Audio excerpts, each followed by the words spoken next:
Hello दोस्तों। चलो आज स्टार्ट करते हैं। सेल मेम्ब्रेन बहुत ही इम्पोर्टेंट और बहुत ही धांसू लेक्चर होने वाली है।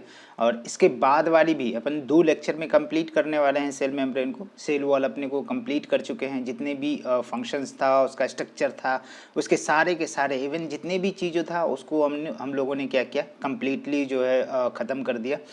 अब फंडा है कि बेसिकली हम बात करें तो किसके बारे में बात करेंगे, सेल मेम्ब्रेन के बारे में। तो जनरली इसकी हिस्ट्री थोड़ा थोड़ा हमने देखी। जो हिस्ट्री के कंडीशन में आपको बात करें कि हिस्ट्री में हमने बात किया कि कौन सा मतलब कि टर्म किसने दिया, मतलब कि सेल मेम्ब्रेन की टर्म किसने दिया, प्लाज्मा लेमा की टर्म किसने दिया, और मतलब कि यहाँ पे और प्लाज्मा मेम्ब्रेन का टर्म किसने दिया, यूनिट मेम्ब्रेन का टर्म किसने दिया, और कितने कितने ईस्वी में हमारी मॉडल्स आई। मतलब कि सेल मेम्ब्रेन को स्टडी करने के लिए तकरीबन बहुत सारे 4-5 मॉडल को हम लोग देखने वाले हैं। उसमें से सबसे पहले जो देखने वाले हैं अपन लिप्वाइडल मॉडल को देखने वाले हैं। लिप्वाइडल के बाद वाली जो कंडीशन है लिपिड बायोमोलिकुलर मॉडल की बात करेंगे, फिर जो है रिल ट्रैक मॉडल की बात करेंगे, फिर यूनिट मेम्ब्रेन मॉडल की बात करेंगे, फिर सैंडविच मॉडल की बात करेंगे, फिर लास्ट अपन जो सबसे धांसू है और पूरा का पूरा डिटेल पढ़ना है उसमें, पूरे के पूरे जो है जितने भी मतलब कि जितने भी कॉन्सेप्ट है वहाँ पे खोल के रखी जाएगी, जो सिंगर एंड निकोलसन के द्वारा 1972 में दिया गया था, जिसे क्या बोलते हैं आप लोग, फ्लूइड मोज़ेक मॉडल। तो फ्लूइड मोज़ेक मॉडल के कंडीशन में अपन पूरे के पूरे जो है सेल की जो सेल मेम्ब्रेन की पूरी के पूरी बैंड बजाने वाले हैं। तो स्टिल ट्यून विद अस। और एलन बायोलॉजी क्लासेस ऑनलाइन आप एकदम बिल्कुल जुड़े रहिए, और सारे के सारे नोटिफिकेशन और जो भी बातें हैं आपको मिलता रहेगा। लेकिन लाइक शेयर सब्सक्राइब जरूर, सब्सक्राइब तो एटलीस्ट करिए, ताकि कोई भी वीडियो अपलोड करते हैं तो आपको सबसे पहले नोटिफिकेशन मिले। तो चलिए ज़्यादा समय नहीं लेंगे और वहाँ पे चलते हैं आप जहाँ पे अपना इम्पॉर्टेंट कंसेप्ट है। और कंसेप्ट के कंडीशन में बात करें तो सेल मेम्ब्रेन की थोड़ी सी हिस्ट्री जो हमने करी, उसके अलावा जो हमारे पास जो बचा हुआ है उसमें दूसरा दूसरा नाम हमने क्या दिया था, क्या क्या उसका जो नाम रखा गया था, फिर से एक बार रिकॉल करते हैं, थोड़ा सा रिकॉल करते हैं। तो रिकॉल करने के लिए क्या है कि यहाँ पे देखो बेटा, हमने क्या कहा कि देखो आपका जो है मतलब कि ये सेल मेम्ब्रेन कंटिन्यू करने वाले हैं, पहले से चलती आ रही है। डॉटेड स्ट्रक्चर दिख रहा है कि कंप्लीटली करें कि फिर से कंटिन्यू करें। थोड़ा सा सिनेरियो दिए थे तो सेल मेम्ब्रेन का कौन खोज किया, किसने प्लाज्मा लेमा टर्म दिया, किसने सेल मेम्ब्रेन और प्लाज्मा मेम्ब्रेन टर्म दिया, यूनिट मेम्ब्रेन किसने टर्म दिया। तो पिछले लेक्चर को आप देखना पड़ेगा। यदि कंटिन्यू आप नहीं देखते तो आपको बिल्कुल मतलब मेरी बातें समझ में नहीं आएगी, तो फालतू है। आप किसी एक टीचर को सिलेक्ट करो, वहाँ पे देखना स्टार्ट करो। ऐसा नहीं कि मतलब कि अब बार बार जो है चैनल बदलो, लोग बदलो, टीचर बदलो, तो फिर आपकी माजरा जो गड़बड़ हो जाएगी। बेटा एक चैनल को ऑलवेज प्रेफर करो जो आपको बेस्ट लगता है, ठीक है ना। थोड़ा सा मैं फास्ट हूँ। वजह क्या है कि 2020 में जो एग्ज़ाम आने वाली है आपकी नीट वाली, तो उसमें एक्चुअली ये डेट फिक्स नहीं है, तो वेरिएबल है। तो जितनी हो सकता है जो कंटेंट्स, ये तो रेगुलर क्लासेस के बेसिस पे हो रहा है, जो रेगुलरली आपके रिदम में होते हैं। लेकिन जो एक फास्ट एंड फ्यूरियस वाली कोर्सेस है, जो एनसीईआरटी की जो मेन इंपॉर्टेंट पॉइंट है उसको डील करने वाला, ठीक है। तो बिल्कुल मतलब बने रहिए। यहाँ पे देखिए कि यहाँ पे सेल मेम्ब्रेन के लिए क्या क्या टर्म दिया गया, दूसरा नाम, other name of the cell membrane. Cell membrane का दूसरा नाम क्या है, plasma membrane, plasmalemma, biomembrane, unit membrane, उसे क्या क्या बोलते हैं, ये सारे के सारे। तो according to the chemical analysis आपको बताया था कि सेल मेम्ब्रेन और सेल वॉल दोनों एक दूसरे के एंटागोनिस्टिक है, एक दूसरे के उल्टा है। वो नॉन लिविंग है सेल वॉल, तो सेल मेम्ब्रेन क्या है आपका लिविंग स्ट्रक्चर है। वह परमेबल है तो ये सेमी परमेबल है, ठीक है ना। वह रिजिड हार्ड और थिक है तो ये क्या है जी, ये इलास्टिक है, ठीक है ना। और मतलब कि थिन मेम्ब्रेन है, ये लिविंग मेम्ब्रेन है। तो कंडीशन क्या है कि ये सारे के सारे सेल वॉल सब में नहीं पाया जाता है और सेल मेम्ब्रेन सब में पाया जाता है, ठीक है ना। एनिमल सेल में तो वन एंड ओनली क्या, सेल मेम्ब्रेन ही है। तो केमिकल एनालिसिस अभी देखो, अभी बेटा केमिकल एनालिसिस के थ्रू ही हम लोग क्या करेंगे, सेल मेम्ब्रेन को पढ़ेंगे, इस पे स्टडी करेंगे। क्योंकि अभी तक जो इन्वेंशन नहीं हुए भाई, माइक्रोस्कोप और इलेक्ट्रॉन माइक्रोस्कोप की इन्वेंशन हुआ ही नहीं है। तो सबसे पहले क्या करेंगे कि यहाँ पे कंपोजिशन की बात करते हैं, और according to the chemical analysis clearly reveal that protein lipid और कार्बोहाइड्रेट, तीन चीज़ों से बने होते हैं। जनरली आपको क्या किया गया है, ghost RBC, ghost human RBC, ghost कहने का मतलब है खाली, उसमें हीमोग्लोबिन नहीं है, सिर्फ और सिर्फ मेम्ब्रेन है। तो मेम्ब्रेन को लेकर के स्टडी करी गई, तो उसमें देखा गया, आपके एनसीईआरटी की डाटा है बेटा, प्रोटीन जो है, घोस्ट कहने का मतलब क्या है कि यहाँ पे हीमोग्लोबिन क्या होगा, एब्सेंट होगा। तो सेल मेम्ब्रेन की स्टडी करी गई, तो उसमें देखा प्रोटीन की परसेंटेज कितना 52% था, लिपिड का परसेंटेज कितना 40% था according to the NCERT. But बहुत सारा डाटा है हमारे पास जो केमिकल एनालिसिस करी, जो उसमें माइक्रोस्कोप वगैरह कुछ नहीं था, तो वहाँ पे प्रोटीन कितना 58 to 60%, जिसमें कि आर्जिनिन लाइसिन रिच होगा, जो बेसिक प्रोटीन है। यहाँ पे अपन लिपिड की बात करते हैं तो कोलेस्ट्रॉल है, फॉस्फोलिपिड है, ग्लाइकोलिपिड भी है समथिंग। तो यहाँ पे थोड़ा सा बात क्या करेंगे कि इस जगह पे अपने को चले तो क्या क्या कंडीशन है कि इसमें मॉडल पढ़ने को है, और कौन कौन सा मॉडल है उसमें सबसे पहले अपन बात करेंगे लिपॉइडल मॉडल की बात करते हैं, लिपिड बायोमोलिकुलर मॉडल की बात करते हैं, रेल ट्रैक मॉडल की बात करते हैं, सैंडविच मॉडल या लैमेलर मॉडल, या ठीक है ना, लैमेलर मॉडल की बात करते हैं, फिर जो है यूनिट मेम्ब्रेन, फिर लास्ट में अपन फिल्विड मोज़ेक मॉडल। तो कब किसकी डिस्कवरी हुई, थोड़ा सा इसको देखो बेटा।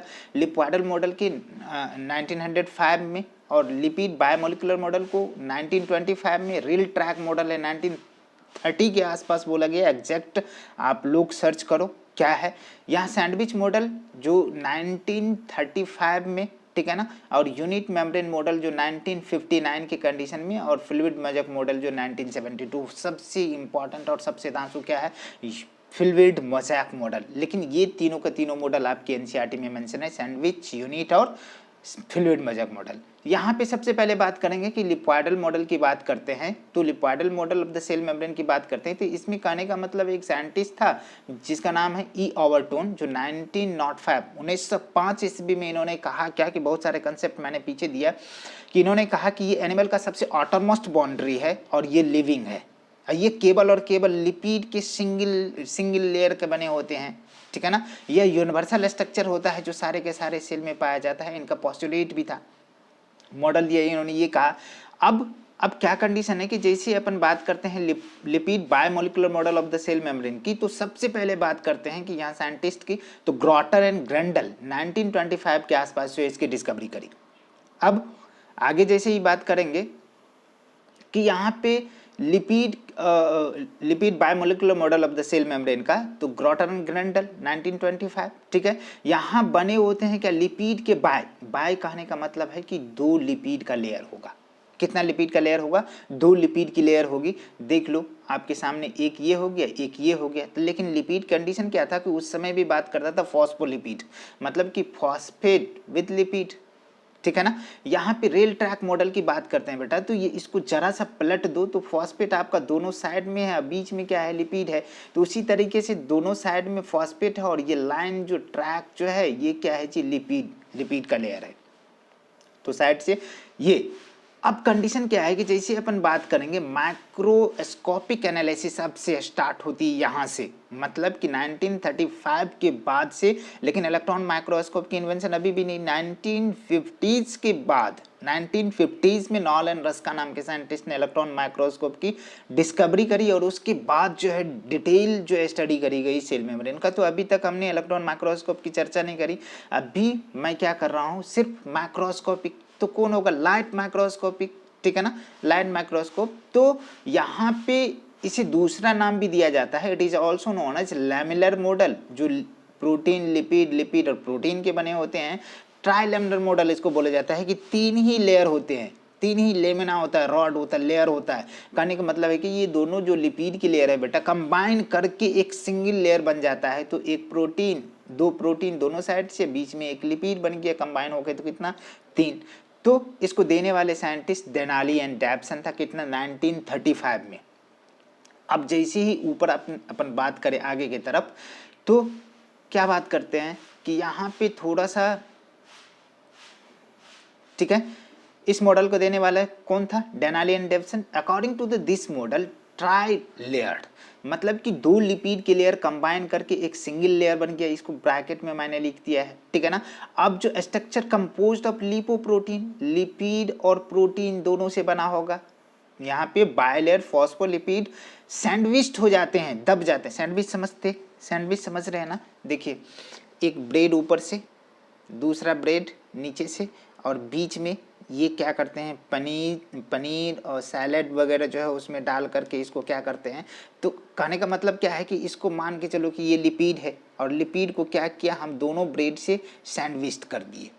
दोनों ब्रेड से क्या किए, सैंडविच कर दिए। ये ब्रेड, ये भी ब्रेड, और बीच में ये है, तो क्या हो गया, सैंडविच हो गया लिपिड। तो कंडीशन क्या है कि सैंडविच मॉडल की कंडीशन में दो लिपिड बायलेयर यूनाइट होकर के, मतलब कि अंदर में है, ये दोनों प्रोटीन लेयर जो आउटर साइड से होते हैं, ठीक है ना। यहाँ पे चलो तो और आगे बात करते हैं कि जैसे ही बात करें तो इसकी लेंथ की, इसकी थिकनेस की थोड़ी सी बात करना पड़ेगा। तो थिकनेस में क्या बात करते हैं, इस मॉडल के हिसाब से 3 लेयर हो गया, 2 बाय फॉस्फोलिपिड लेयर सैंडविच्ड हो गए, किससे, तो in between the 2 protein layer, 2 protein के बाहरी लेयर से 2 जो है लिपिड वाला सिंगल लेयर बन के सैंडविच्ड हो गए। बाय लिपिड लेयर कितना होता है जी, 35 एंगस्ट्रॉम थिक। एंगस्ट्रॉम कहने का मतलब है 10⁻10 मीटर, 1 एंगस्ट्रॉम बराबर 10⁻−10 मीटर थिक है।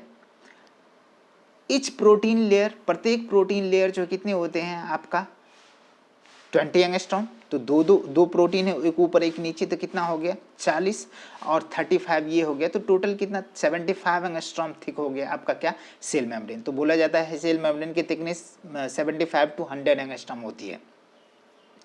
चलो यहाँ पे बात करते हैं थोड़ा सा कि भाई अब यहाँ थोड़ा डिटेल करना पड़ेगा कि आपको जो लिपिड लिया गया है उसमें बार बार आप चर्चा करते हो कि फॉस्फोलिपिड का कंडीशन है। अब फॉस्फोलिपिड भला क्या होता है, ये कंडीशन क्या है कि फॉस्फोलिपिड कहने का मतलब है कि नाम में ही दोनों चीज़ें रखा हुआ, फॉस्फेट विद लिपिड, क्या नाम में रखा हुआ है, फॉस्फेट विद लिपिड। लेकिन यहाँ पे थोड़ा सा कंसेप्ट लगाना पड़ेगा कि इसका क्या सिनेरियो है, कि किस तरीके से आपका जो है फॉस्फेट है। फॉस्फेट कहने का मतलब है कि फॉस्फोरिक एसिड से फॉस्फेट लाया गया, हाइड्रोजन को रिमूव कर दिया, तो फॉस्फेट यहाँ पे चार्ज क्या है, नेगेटिव। तो जैसे ही चार्ज आ गया तो ये क्या हो गया, पोलर मॉलिक्यूल हो गया, ठीक है ना। और यहाँ वाटर के कंडीशन में मैं बात करूं, वाटर को बात करूं, तो वाटर भी कैसा होता है, पोलर होता है। इसका dipole moment not equal to 0, इसका डायपोल मोमेंट 0 नहीं है। इसका मतलब क्या, डायपोल मोमेंट आप लोग केमिस्ट्री में पढ़ते, √n×n+2, अरे समझते कि नहीं, n equal to number of unpaired electron. जाने दीजिए, कोई बात नहीं। यहाँ पे अपन बात करते हैं कि इसका जो है डायपोल मोमेंट कुछ ना कुछ है। इसका मतलब क्या है कि वाटर क्या है, पोलर है। तो भैया कंडीशन क्या है कि जैसे वाटर की बात करते हैं तो वाटर जो है polar, like dissolve like, chemistry की बहुत ही धांसू कंसेप्ट है, लाइक डिजॉल्व लाइक, जैसा है वैसा में ही घुलेगा। अरे पानी पानी में घुल रहा है, ठीक है ना, पानी और तेल घुलेगा क्या, तेल तेल में घुलेगा। तो लाइक डिजॉल्व लाइक, जैसा है वैसा में ही घुलेगा। तो कहने का मतलब है कि ये पानी पोलर है और ये फॉस्फेट भी आपका क्या है, पोलर है। ये हेड है, फॉस्फेट हेड। तो क्या है, हाइड्रोफिलिक, हाइड्रो मीन्स क्या होता है वाटर, और फिलिक मीन्स क्या होता है लविंग, ठीक है ना। तो पानी को पास करने देगा। लेकिन सवाल है कि जैसे ही ये लिपिड की लेयर आती है आगे की तरफ, जो नॉन पोलर टेल है, और लिपिड क्या होता है, नॉन पोलर, डायपोल मोमेंट कितना 0, हाइड्रोफोबिक होते हैं। हाइड्रो मतलब वाटर और फोबिक मतलब हैट करने वाला, याद रहेंगे। तो पानी को इधर नहीं जाने देगा, देखो मैं क्रॉस कर दिया हूँ, पानी को नहीं जाने देगा। तो अब कुछ ना कुछ फंडा होना चाहिए लोगों को। यहाँ तक तो माजरा समझ में आ गया कि भैया उसके हेड तक तो पानी एंट्री कर सकता है, लेकिन उसके जैसे ही अंदर जाए लिपिड वाले पार्ट में, तो पानी की एंट्री वैध है, नहीं हो पाएगा। क्योंकि पानी वाटर जो है पोलर है, चार्जेबल मॉलिक्यूल्स है, ठीक है ना। लेकिन लिपिड क्या है, नॉन पोलर है, हाइड्रोफोबिक है, पानी से ऐड करता है, तो आगे नहीं जाएगा। अब क्या कंडीशन है कि जैसे polar head of the phospholipid molecules are directed towards the protein, ये प्रोटीन दिख रहा है, ये आपको प्रोटीन दिखता होगा, प्रोटीन की तरफ है हेड वाला, फॉस्फेट वाला। These two layer held together by electrostatic force, hydrogen bond और आयनिक बॉन्ड, ये जो है दोनों की दोनों चीज़ें जो है, जैसे प्रोटीन और फॉस्फेट जो है, ये सारे के सारे चीज़ों से प्रोटीन और फॉस्फेट क्या होते हैं, कंबाइन होते हैं इलेक्ट्रोस्टैटिक फोर्स से, हाइड्रोजन बॉन्ड से, और तीसरा क्या आयनिक बॉन्ड से कंबाइन होते हैं। लेकिन जैसे लिपिड की बात करेंगे तो लिपिड नॉन पोलर है, तो उस टाइप का बॉन्ड बनेगा, नॉन पोलर वाली बॉन्ड बनेगा। तो कौन सा बॉन्ड बन सकता है, यहाँ पे वांडरवाल फोर्स, सिर्फ और सिर्फ वांडरवाल फोर्स काम करेंगे। तो चलिए यहाँ पे बात करते हैं। तो hydrophilic head of phospholipid binds with protein by this bond. इस सारे के सारे बॉन्ड के थ्रू क्या करते हैं कि आपका प्रोटीन और फॉस्फेट एक दूसरे से क्या होते हैं, electrostatic bond, electrostatic force, hydrogen bond और आयनिक बॉन्ड के थ्रू कनेक्ट होता है, बाइंड होता है। अब क्या कर रहा है कि जो नॉन पोलर टेल है दो लिपिड बाइलेयर का, वो डायरेक्टेड होते टुवर्ड्स द सेंटर, अंदर की तरफ, ठीक है ना। एक ये हो गया और दूसरा ये हो गया, तो ये सेंटर की तरफ है, ठीक है, ठीक है। तो यहां पे क्या कर रहा है कि ये दोनों के दोनों लिपिड बाइलेयर एक दूसरे से कंबाइन होते हैं, किसके थ्रू, वंडरवॉल फोर्स के थ्रू। अब क्या है कि जैसे अपन बात करें कि जो phospholipid molecules is called amphipathic, इसका कहने का मतलब क्या है कि फॉस्फोलिपिड, फॉस्फो मतलब कि फॉस्फेट जो है एक चार्जेबल है, नॉन पोलर, पोलर है, और लिपिड वाले कैसा है, नॉन पोलर है, तो दोनों नेचर है। एम्फी मतलब बोथ होता है, एम्फीपैथिक मतलब कि having a both nature, polar और नॉन पोलर। फॉस्फेट वाले हिस्सा क्या है जी, पोलर है, और जो लिपिड वाले पार्ट क्या है, नॉन पोलर है। तो कैसा नेचर है, एम्फीपैथिक।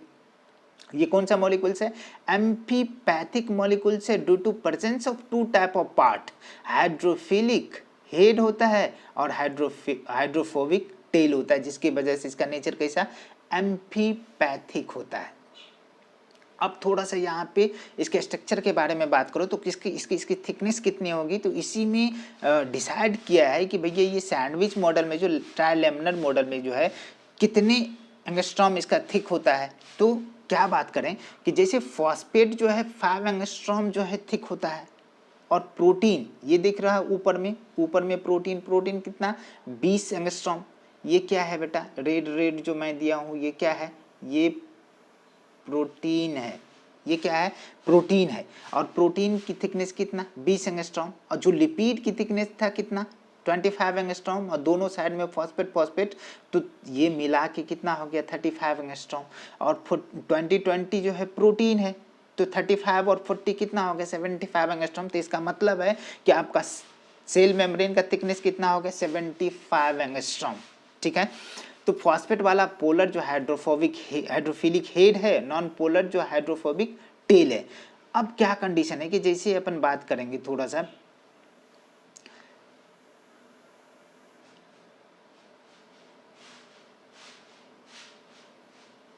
चलिए वापस आते हैं, ये तो स्ट्रक्चर हो गई। अब स्ट्रक्चर के बाद अपना बात करें तो ये लिपिड और प्रोटीन का जो है अरेंजमेंट कैसा होता है। तो बेटा मैंने यहाँ पे आपको एक मतलब कि छोटा सा जो क्या किया ब्रैकेट में लिख दिया हूँ कि ये देखो, ये प्रोटीन है और ये प्रोटीन पे क्या है, लिपिड है। तो दोनों के बीच का एंगल कितना है, 90 डिग्री। तो एक दूसरे के क्या है, परपेंडिकुलर है, राइट एंगल पे अरेंज होते हैं लिपिड और प्रोटीन की लेयर। ये बातें एकदम याद रखने योग्य है। अब चलो यूनिट मेम्ब्रेन मॉडल की बात करते हैं। तो इसको देने वाला साइंटिस्ट का नाम है जे डेविड रॉबर्टसन, जो 1959 में इसको दिए। इसके हिसाब से क्या है कि इन्होंने क्या बोले कि जितनी भी ऑर्गेनेल है, सेल ऑर्गेनेल कहने का मतलब है mitochondria, lysosome, endoplasmic reticulum, Golgi body, chloroplast, सब के सब सेल ऑर्गेनेल जो है, सब के सब जितने भी सेल है दुनिया में, सब के सब सिंगल एक यूनिट मतलब सिंगल मेम्ब्रेन से घिरे हुए होते, बंधे होते हैं। लेकिन ऐसा है भाई, ये तो भाई साहब पहले ही धोखा खा गए कि बहुत सारा हमारा सेल मेम्ब्रेन जो है क्या होता है, मतलब सेल ऑर्गेनेल जो क्या होता है, डबल मेम्ब्रेन होता है, क्लोरोप्लास्ट, न्यूक्लियस और माइटोकॉन्ड्रिया। तो यहीं पे चले गए। इन्होंने क्या कहा, according to this model all the cellular organelle membrane are structurally and functionally similar, ठीक है ना, but their chemically and size wise जो है अलग है एकदम। ये लाइनें तो इनका एकदम बिल्कुल सही है। लेकिन जैसे ही आगे चलो कि मतलब कि दूसरा पॉइंट मैंने यहाँ मिसिंग, पहला पॉइंट जो बोला उसको मिस किया हूँ कि जितने भी सेल ऑर्गेनेल है, ठीक है ना, जितने भी सेल ऑर्गेनेल है सब के सब जो है सिंगल यूनिट मेम्ब्रेन से बना हुआ है। और कंडीशन क्या है कि ये मॉडल के हिसाब से cellular and organelle membrane are structurally and functionally similar, ठीक है। बट इसमें कहा जा रहा है कि केमिकली और इसका साइज क्या होता है, डिफरेंट होता है, अमूमन थोड़ा सा चेंजिंग आता है, ठीक है ना। Above all the model are rejected by fail to explain the selective permeability in nature, मतलब कि सेल मेम्ब्रेन जो है सेलेक्टिव परमेबल होता है, इसको किसी ने डिफाइन नहीं किया। इसका मतलब है कि ये सेल मेम्ब्रेन उतने कारगर नहीं हुए तो आपका यूनिट मेम्ब्रेन भी गया। अब क्या कंडीशन है कि जैसे अपन बात करें कि इसकी फ्लूइडिटी को थोड़ा सा चेक करना पड़ेगा कि ये फ्लूइडिटी जो है किस तरीके का है और किसकी वजह से ये फ्लूइडिटी आता है। तो थोड़ा सा मैं क्या करता हूँ कि यहाँ पे आपको दोनों चीज़ें बताना चाहूँगा। यूनिट मेम्ब्रेन का स्ट्रक्चर ये हो गया, यूनिट मेम्ब्रेन का ये जो है यूनिट मेम्ब्रेन मॉडल की क्या हो गई, स्ट्रक्चर हो गई। तो इसमें देखिए कि प्रोटीन है, ये क्या है, प्रोटीन है बेटा, प्रोटीन है, ये क्या है, प्रोटीन है। अब जो है ये प्रोटीन कितना है जी, 20 एंगस्ट्रॉम। ये फॉस्फेट है, ये क्या है, फॉस्फेट ऑफ 5 एंगस्ट्रॉम। और लिपिड जो है 25 एंगस्ट्रॉम, यहाँ पे फॉस्फेट, यहाँ पे प्रोटीन। तो क्या कंडीशन है, टोटल ओवरऑल मिलाए तो कितना हो गया, 75 एंगस्ट्रॉम जो है ये थिक हो गया यूनिट मेम्ब्रेन। तो ये हो गई। यहाँ पे fluidity of the cell membrane को चेक करने के लिए इरिडीन और फ्राय नाम के दो साइंटिस्ट थे। उन्होंने क्या किया, एक्सपेरिमेंट किया, उसमें देखे कि भैया ये किस तरीके से जो है इसका फ्लूइडिटी नेचर है। तो फ्लूइडिटी नेचर को चेक करने के लिए आपके पास दो साइंटिस्ट आए जिसका नाम था इरिडीन और फ्राय, कब, 1917। Quasi fluid nature of the cell membrane is due to the lipid. कैसे, किस तरीके से उन्होंने क्या किया, एक चूहे का सेल लिया, माइस सेल, और एक जो है ह्यूमन सेल लिया। यहाँ पे एंटीबॉडी सेलेक्ट किया, एक ग्रीन एंटीमॉस ग्रीन फ्लोरेसेंट एंटीबॉडी, और दूसरा ह्यूमन के कंडीशन में red anti human red fluorescent antibody. इसमें क्या किए कि जैसे ही इनको क्या कि दोनों को कंबाइन किए तो देखे क्या उसके सरफेस पे आकर के एंटीबॉडी चिपक गया दोनों के सरफेस पे। अब जैसे ही क्या करते हैं कि दोनों को मिक्स करते हैं, मिक्स करने के बाद जो है, मिक्स करने के बाद उनको क्या पता चला कि मिक्स करने के बाद जो है इसमें देखा कि इसको जब 0 डिग्री सेल्सियस पे रखा गया तो इसमें किसी तरह का परिवर्तन नहीं हुआ। मतलब कि जो जहाँ था रेड वाले पोर्शन अलग रह गया और ग्रीन वाले पोर्शन से अलग सरफेस पे रह गया, कब, at 0 degree Celsius, shortly after fusion, fusion के जस्ट बाद किसी तरह का मिक्सिंग नहीं हुआ। लेकिन जैसे ही इसको क्या किया कि 37 डिग्री रूम टेम्परेचर पे इसको जैसे ही रखा बॉडी टेम्परेचर पे, तो इसमें देखा कि मिक्सिंग होने लगा। और ये दिखा रहा है कि ये देखो बेटा, रेड है, ये ग्रीन है, ग्रीन है, रेड है, इस तरह से। और ये दिखाया कि भाई इसका जो नेचर होता है, membrane of the fluidity has been restored. This experiment demonstrated that the lateral movement of the protein molecules of membranes due to the fluidity of the lipid molecules। Lipid molecules के fluidity होने के वजह से उसमें जो मतलब quasi fluid nature होने के वजह से लेटरल मूवमेंट होती है। मतलब कि ये मान लो कि ये जो है ये आपका जो है यहाँ से इधर जाएंगे, यहाँ से एक्सचेंज होगा, यहाँ से एक्सचेंज होगा, यहाँ से एक्सचेंज, लेकिन ऐसा करके और ऐसा करके मूवमेंट नहीं होगा, सिर्फ और लेटरली होगा और इस टाइप से नहीं होगा। तो लेटरल मूवमेंट को शो करने वाला कौन था, इरिडीन एंड फ्राय। इसके बाद बेटा चलेंगे अपन कहाँ पे, तो सैंडविच मॉडल की तरफ, मतलब यूनिट मेम्ब्रेन मॉडल की तरफ चलेंगे। और बहुत ही इम्पॉर्टेंट है, बहुत इम्पॉर्टेंट है, और उसको करने वाले हैं